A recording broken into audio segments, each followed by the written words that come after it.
Hi, this is Martha with the Garcia Group. I'm here at Haymaker in Goodyear with Josh, and because it's Cinco de Mayo, we're gonna be showing you how to make some margaritas at home. Alrighty, so every margarita kind of has the same basic ingredients. This is going to be kind of more like a top shelf.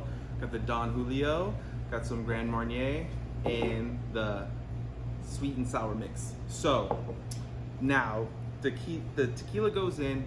Typically we do like 3/4 of an ounce, but if you're making them at home, Cinco de Mayo, you pour how much you want to pour. I'm pouring this into a strainer that's full of ice. Then we're gonna put the Grand-Marnier, which is like a triple sec. So if you're not doing a top shelf, you just wanna do a regular margarita, just get your tequila, triple sec. This is a fancy triple sec. Not quite as much as you do with the tequila. Add your sweet and sour. I'm gonna do a shake.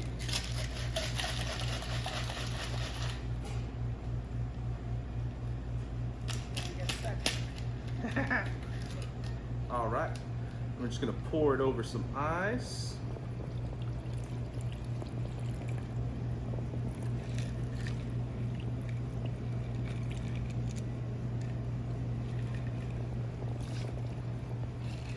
All right, and enjoy. Awesome. So here it is, and go ahead and remember social distancing and happy Cinco de Mayo.